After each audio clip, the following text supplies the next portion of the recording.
Welcome back to the Bako Motorsports Power Hour, brought to you by the Bakersfield California. We are now into the Bakersfield Speedway segment, and Scott Schweitzer is now joining us. And this is pretty cool here. Let me hold this up real quick here.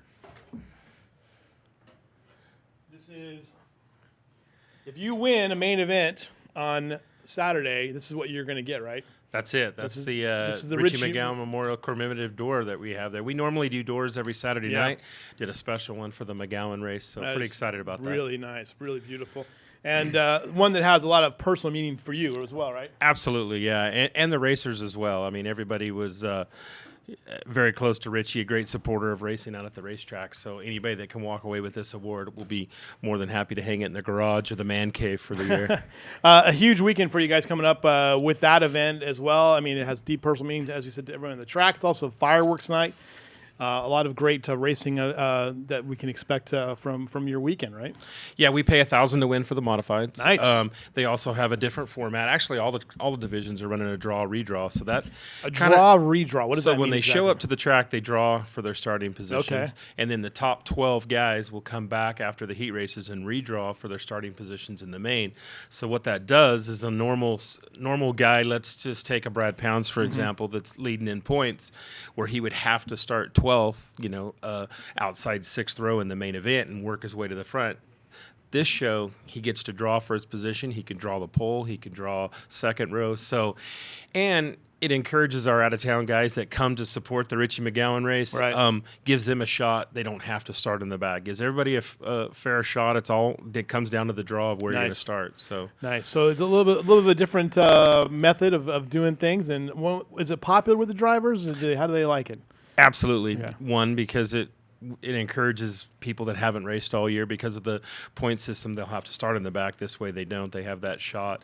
Number two, it's a change of pace. So midway through the season, our big fireworks show, the McGowan deal, and then we take a break. So they get a little different format Saturday night. By the way, Griffith is not here this week. He'll be here this weekend, and he has been replaced by the big gorilla over there in the corner. So Griffith has been tweeting and Facebooking away in beautiful putting up some beautiful photos. Absolutely. So wherever he's at, he's having a good time. He's actually, honestly, he's posted 9 times since he's been on vacation on Facebook. So we're holding him. I haven't seen it today, but could be 10 or 11 at this point. This last weekend. Oh, by the way, December 5th. I'm real excited about this. This is gonna be.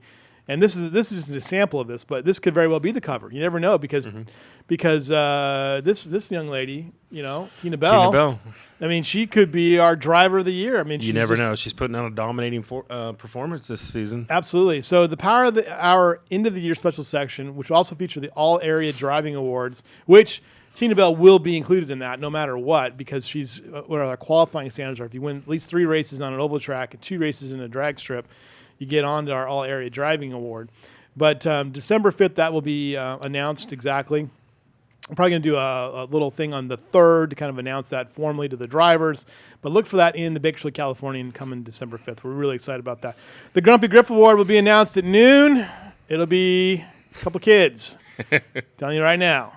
But I'm thinking that the Griff Award will probably go maybe to Jason Barta. But Roger Holder could make a case for it. Never know. I might have to put Roger Holder in there. That's the first big win of the season, and good run for Roger. Yeah. Ricky Childress, the big night for the Childresses too, right? Overall, yeah. Ricky had a back-to-back win. We had him on the Power Hour show last week, and then he turned right around. Matter of fact, he said it to me on the tech pad. Hey, Power Hour 2 weeks in a row. So he was wanting to come in. Let's talk about this show: modified sport mods, hobby stocks, American stocks, and fireworks. Richard McGowan Memorial. And, again, the price on this one, $18, $16 for seniors, $16 military, $8 for kids, 6 to 12 kids, 5 and under are free. Camping and parking is free, according to there it is, camping and parking is free. Get these guys on Twitter. He does a great job on Twitter and on Facebook and Instagram. BakersfieldSpeedway.com is where you can get all the information. Let's talk a little bit about the I don't know how that got in there. I don't know how this happened. I don't know what – Chris – how did that get in there? And I'm sorry. Anyway, let's move on. And modifieds, though, there you have a little accident there, a little issue there. Got tied up with the infield tire there, a little bit. Right. And let's keep going through these. but the Holder Racing was just on point over the weekend. New car. And it did. Roger debuted his new Victory Circle chassis. Obviously, it proved to be a good move for him. He ended up in the winner's circle. Had a great race. I think he started fourth. Had to work on a little bit. Steve Nolan of Terabella took off, had a good lead, and Roger reeled him in on the last lap, passed him, and got his first win at Bakersfield for the year and in the new car. So I think he's pretty excited about it. So here's a guy that is transitioned from drag strip racing to the dirt track. Really, he's admitted that he really loves racing on dirt, right? Yeah, he has a great time. Roger's just a great guy, for motorsports in general. He races the drag cars. He races his modified. His son races a sport mod. Ricky Childress drives for him, so he's involved at the racetrack. He's got a billboard, so he's a great guy, great type of people we want in racing. Right. So Roger Holder with the win. Second place was Steve Nolan. Cody Laney in third. Rob Sanders in fourth. Justin Schweitzer in fifth. Robbie Sawyer in sixth. Levi Kiefer in seventh. Brad Pounds in eighth. John Piker in ninth.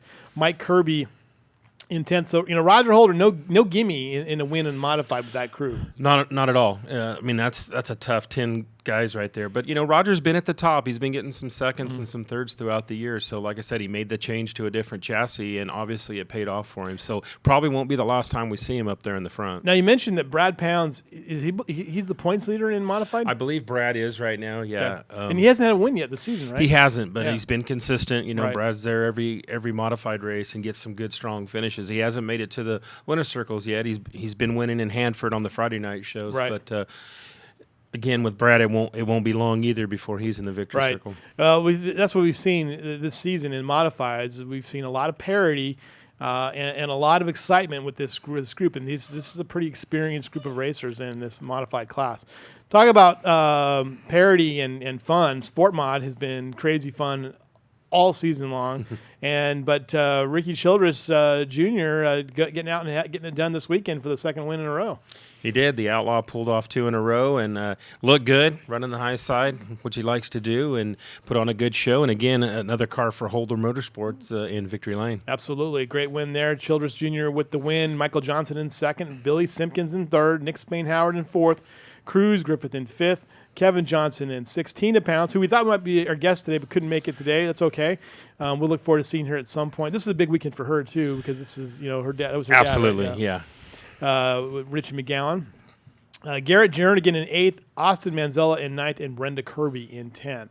All right, let's go over to now. This one, I thought coming into this, it was maybe doubtful that Kevin Collier would run. He's got a knee injury of some kind. I think he had surgery on his knee. Yeah, but I think according to some Facebook posts, he was not going to miss the race. I think he pretty much told his doctor he was going to be racing a race car in 2 weeks, and sure enough, he did in strong fashion. Again, another great event, and 7th win on the season for him. The guy's just dominating. He's having one of those stellar years, and trying to get that championship wrapped up. I do know that on Facebook there was a post, I think from his wife Sherry, who said that he was in a considerable amount of pain, and there was some question whether he was going to be able to do it or not. But he did get it done and got another win on the season. Absolutely, and the Wonkums again, strong second and third there. They're a tough bunch right there from Wasco. So one of them is won already this year, and I wouldn't doubt it if we see him in the victory circle again if they can get past that 18 car. Robert Lawler is 4th, Ralph Cook in 5th, Kyle Wood in 6th, Mike Bully in 7th, Chris Settleminer in 8th,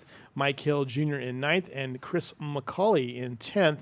And again, Kevin Collier having to work his way from the mid-pack, backpack. Yeah, he starts 12th, with being a points leader, and the way the invert works, he has to start 12th. So again, so this weekend, could be bad luck for some of the other guys. But then, we pull a lot of out-of-towners, some different people. Yeah. Tina jumps in her dad's hobby. So there's a lot of heavy hitters that will show up for Saturday night. It's definitely not a boring class to watch. It's a lot of fun, a lot of competition there. All right, let's go on to these are the IMCA stock cars. And again, the Childress family getting a win here.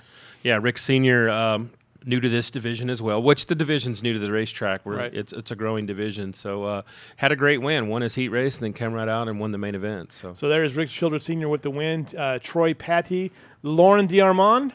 DeMond? How do you say that? DeArmond. DeArmond? Steve Hughes is here. He's a prior sport mod champion of ours out there, and now moving to stock cars. He's in the stock cars and having a great time, and successfully wins up in Hanford, and he's won here in Bakersfield. Ron Hurt, Corey McDonald, and Ryan Rice finish at the top 6.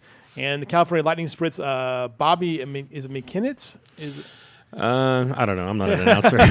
All I know is he's fast and he wins a lot. Right. There's your top 10 there in the Lightning Spritz. And in the NMRA Midgets, West Evans with the win over Scott Dobson, Chuck West, Dave Lambert, Kevin Kale, and Ted Dan. So there you go. Those are your results for Bakersfield Speedway. A couple other events coming up, too, and I was reminded of this, too. Ronald McDonald Night, Racing for Ronald. This is a great event, the Richie McGowan Memorial, but it's not the only good event we do out there. We've got 2 super events coming up. One being August 1st is the Racing for Ronald, the 2nd annual, and it's a super cool deal where we have a carnival all day long. It was a great event last year. Yes, down in the grass area where you can, have fun with the drivers and intermingle with them. They have barbecues. They have things you can win. Then it moves into the racing at 4 o'clock, and they still going to have some stuff going on down there for kids to hang out. Mike and Sadie Hill from Johassi Rebar do an outstanding job being a part of this, and they donate a ton of money to the Ronald McDonald House. So it's a great event, and we're pretty pleased to have it at the racetrack. Got a great note from Sadie, reminding us to do that. Oh, by the way, I wanted to mention this too. Aaron Stewart on Facebook saying, "Free to good home." Monkey that's been on my back. Yeah, he's trying to get rid of that. Show him the monkey. That's the monkey. He's over here. You can have this one too if you want him. But so Aaron Stewart, good humored and a little frustrated with how his season has gone, but he's a great guy. He'll get a win at some point during the season. But Racing for Ronald coming up though, and get up there and participate. So we got that one, and then we take a break next week, and then when we come back, it's our Ryan Reed night, July 11th. Yeah, Drive to Stop Diabetes, which we're really looking forward to. Going to have some stuff out there, some giveaways, a special message from Ryan. So looking forward to that. Looking forward to that as well. We'll have more about that on our next show, and we'll be back with more after these messages here on the Bako Motorsports Power Hour, brought to you by the Bakersfield California.